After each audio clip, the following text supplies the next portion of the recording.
All right, everyone. So let's just quickly go over the ES, an opportunity that presented itself.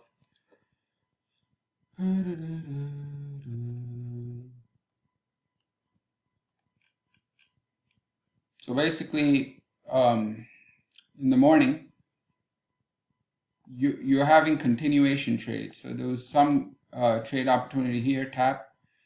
You see the cause and effect, and I want to explain that a little bit. I want to explain what cause and effect really is in trading, in Wyckoff, and all of that. Right? So the idea is it's not just a term, cause and effect. The idea is that any objective in life, right? Any objective, say within a company, you always have projects that achieve the objectives or smaller objectives that become bigger objectives and all of that. So they're just projects. That's what they are. They're projects to achieve an objective or a minor objective, right? And within those projects, you have planning and you have execution. Any company, this is the case. Now, what methodologies is irrelevant, but the idea is this: planning and execution. All companies, everything, where you want to achieve something, some end, has an objective, and you have to turn that into a project, and then turn that into planning and execution, the two phases. All right. In the markets, the CM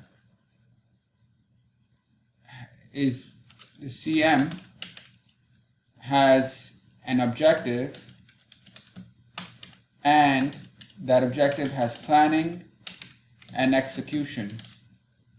The planning is accumulation and distribution.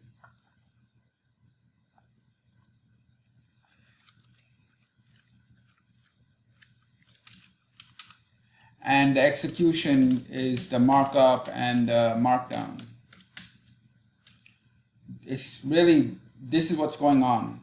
All right, these moves, the majority of them, I'm not talking about some outlier, but the majority, right? Or in general, these moves are planned and then they're executed.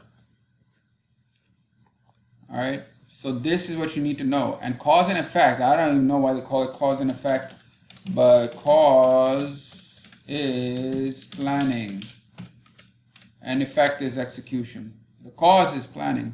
That's what's going on. When you've heard in Wyckoff literature, especially later on, you heard that you have to have a cause. That really means you have to have a plan. This is the most obvious thing there is in terms of going to a price target. You have to have a plan. You have to have a cause in order to go get the effect. You have to have a plan in order to reach that target. That's all it is. You have to have a cause. You have to have a plan. So these plans are carried out on bigger time frames and lower time frames. And this is what I'll show you. So over here, you have some cause, and then you have this, which is initiating the effect, and then gets retested. The retest back here offers you an entry opportunity. Now, obviously, this wasn't an entry opportunity here because it's 3 or 4, 6:30 in the morning. But you have another one right here in the open. This is your cause, or this is your plan, and this is your effect, meaning go to a target, right? So you have planning here, then they let it go and go to the effect, and it has a test, and that test has now going to its objective. And a lot of times those objectives are just support and resistance levels. All right, so that's also very important to understand. Like a lot of times they just go into those support resistance. Anyway, there you go. You have your plan, you have your execution, hit your first milestone via a stepping stone, milestone, stepping stone count, hit your second milestone. I don't really see the cause here, and this is probably the the end, I don't know, but this is your plan, go to your target. Plan, go to the target. Now what happens is, as it's going to the target, it has a tendency to come back and test. All right, and that offers you an entry op if you can deduce what's going on that test, and realize that it's just a pullback to test and giving you the entry opportunity to then get some movement. So what you had here, right here, is some planning, which is same as this planning. This entry execution comes back up here, offering the opportunity to get the move. And this is really important to understand this. You know, a lot of times you focus on patterns, right? Like 2-bar, 3-bar patterns and oscillators. They're not going to help you, because that's not how anything in life works. It's just not.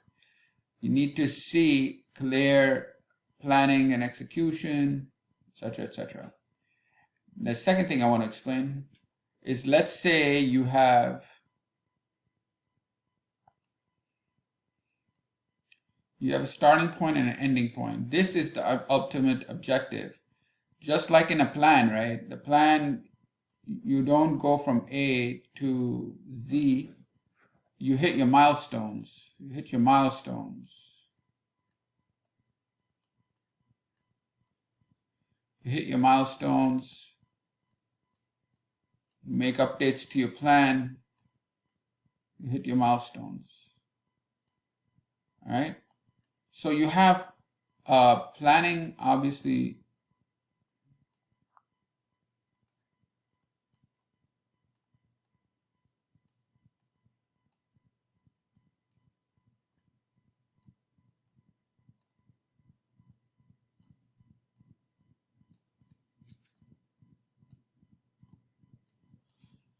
You have your initial planning.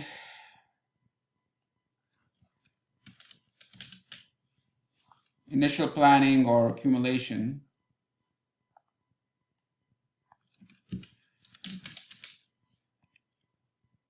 And it never goes straight up, because the markets just don't work like that. They go to the target, the initial milestone.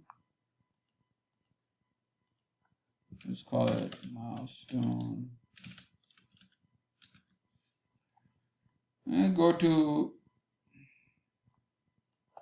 your next milestone. I'm trying to put it in like project talk, using that language, because this is what's really underneath it all. They're just reaching intermediate targets or intermediate milestones until your objective, in Wyckoff's term, your price objective, is reached. So this is what's going on, and you have to understand that all these areas are planning.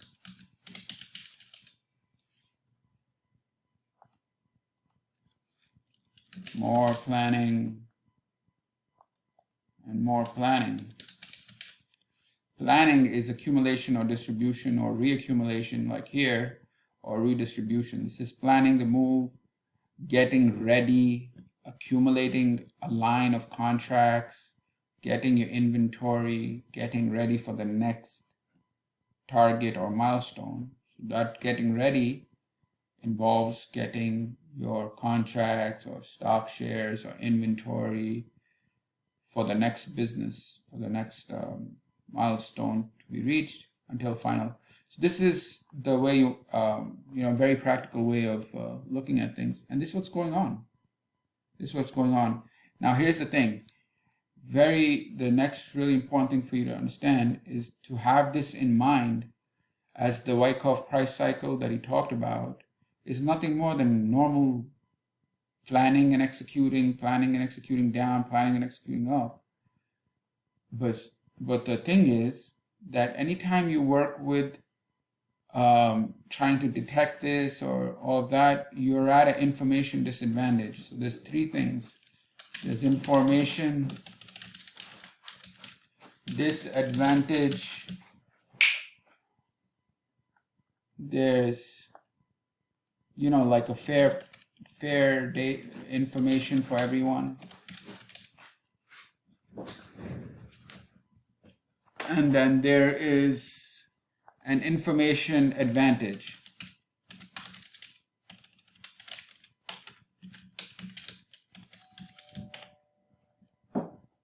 No one has an information advantage other than strong hands, only strong hands.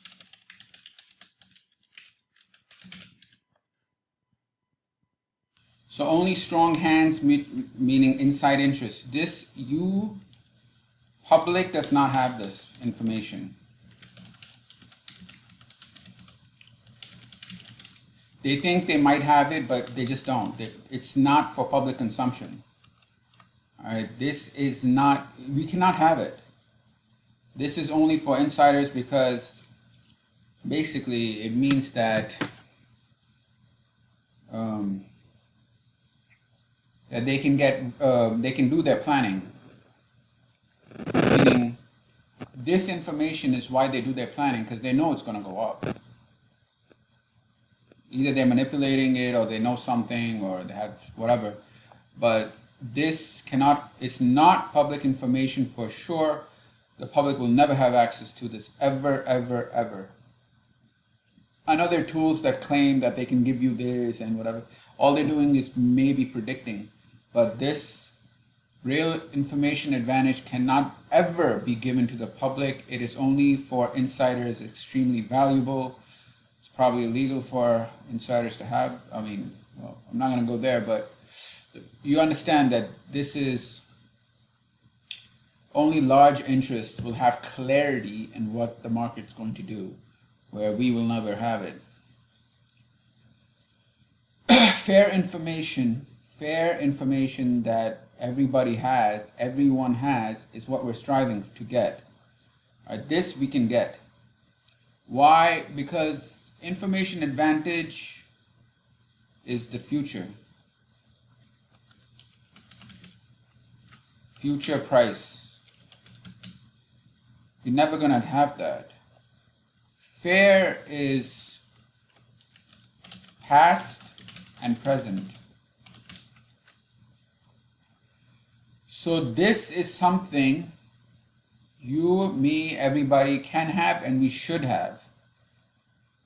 Can have and we should have. What does it consist of? If you take a look at the tape,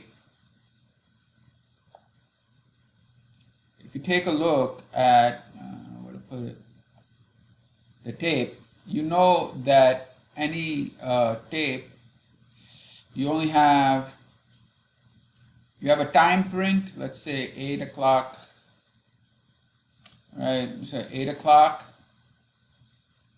you have a price, I don't know, 4,100.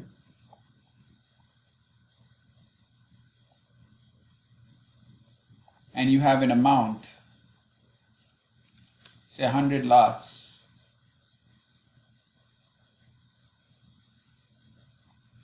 You take a look at any tape, and what is it called? Time sales, right? You have a time, price, and you have volume. These three are the factors. These three are the three things. They're the factors of supply and demand. And this is what you will see on a tape. And this is what I mean about information. The problem, okay, now these three things, okay. So now forget about the future prices, we'll never know. We're either here information disadvantage, or we're here at just having information. By information, we need past and present information of time, price, and volume.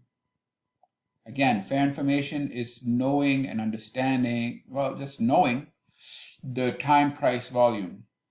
Now here's the thing. You need mechanisms to be able to clearly see time, price, and volume, and then you need to have, I guess, education or expertise in being able to interpret time, price, and volume. The information disadvantage is when you don't have one of these. So in general, on an intraday basis, on a candle chart, you cannot understand volume.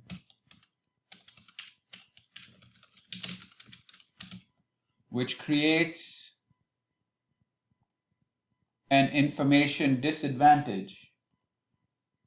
Here is on an intraday, and I'm just putting in the context of intraday. Yeah, you can put it in the context of swing and say, yeah, I get the daily volume and it's clear. Okay, good for you.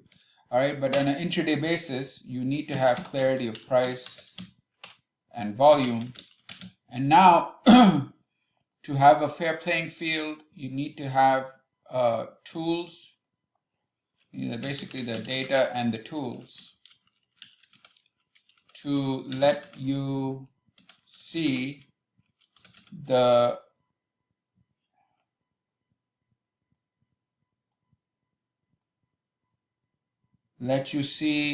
intraday price and volume and time. This is it.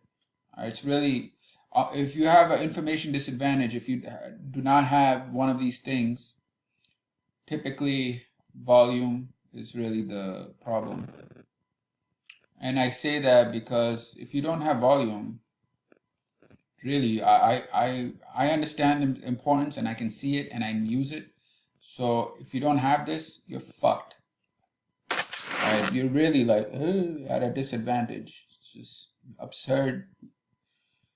And you have so anyway, I don't know what else to tell you, but so the thing that you can strive for is getting the data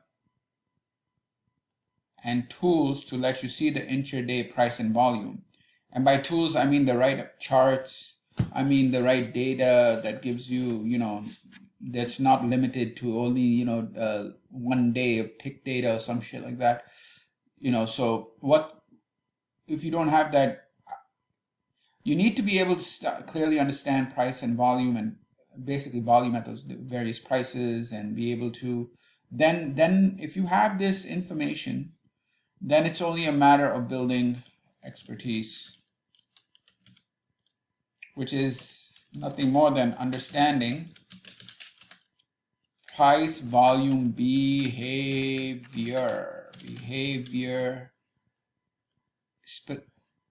specifically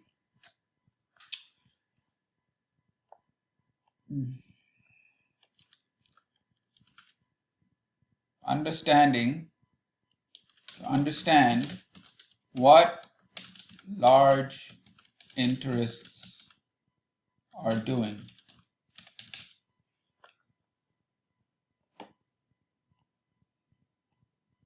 So after you have like the tools and this and that, where you can understand, you have the information, because candle volume, as you know, the 5-minute volume makes no sense, absolutely 0 sense. You cannot understand jack shit if you look at the volume on a 5-minute bar as a bar, meaning the bar underlying volume makes no sense. So you need to figure out, have the tools to first get the price and volume, these 3 factors, in a way that it's understandable. Then when it's understandable, you practice till you build expertise to understand and interpret. Oh, I should put that. Oh man.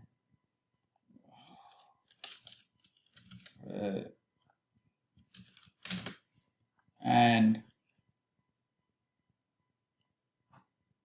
interpret and understand price, volume, behavior to understand what large interests are doing. so you can tag along.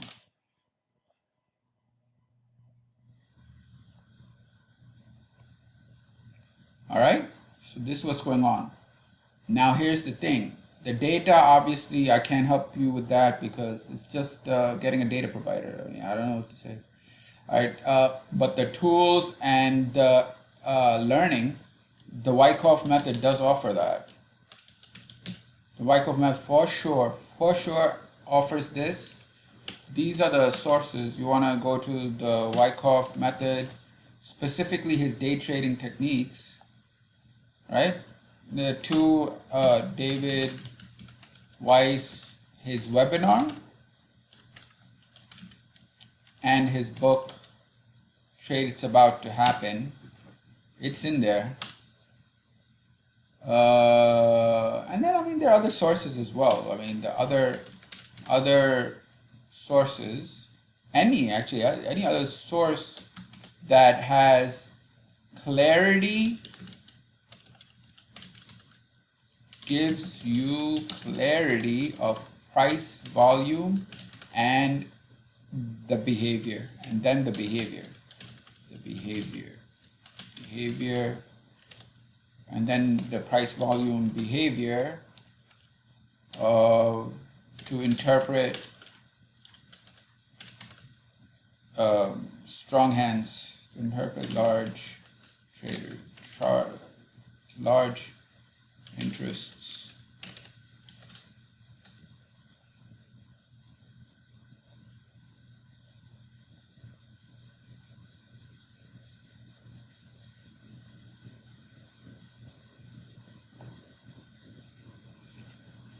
So you have the Wyckoff method, David Weiss. I mean, the webinar and his books, there's a lot in there that'll give you this. And you need, and then other sources that give you clarity of price, volume, price and volume, and then the what that behavior means in order to interpret. Any source that tells you what this is a good source, but do not be at an information disadvantage.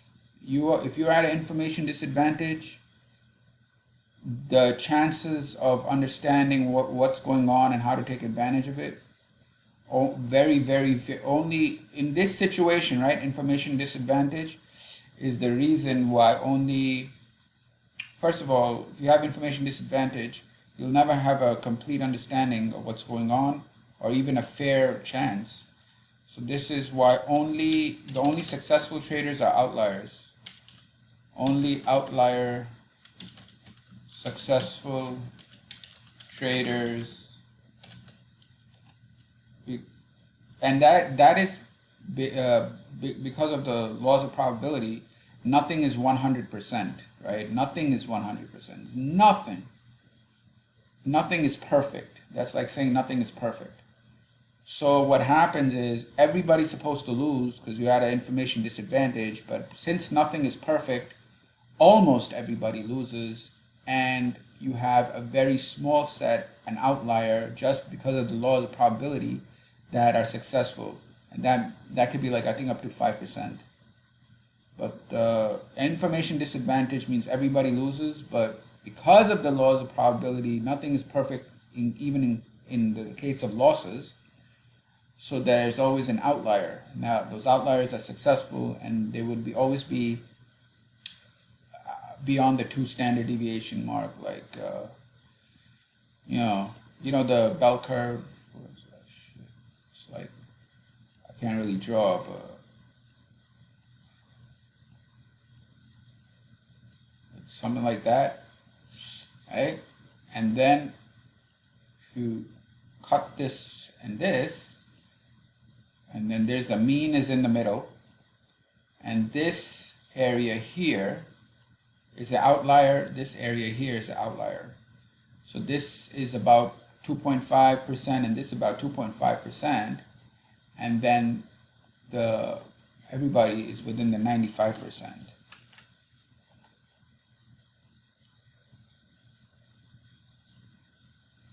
So this is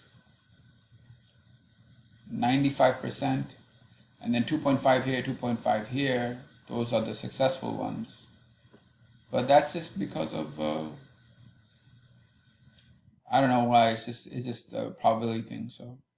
So here's the point. The point is focus here on getting data, tools, and a method that allows you to interpret the data and the tools, so you can interpret what large interests are doing.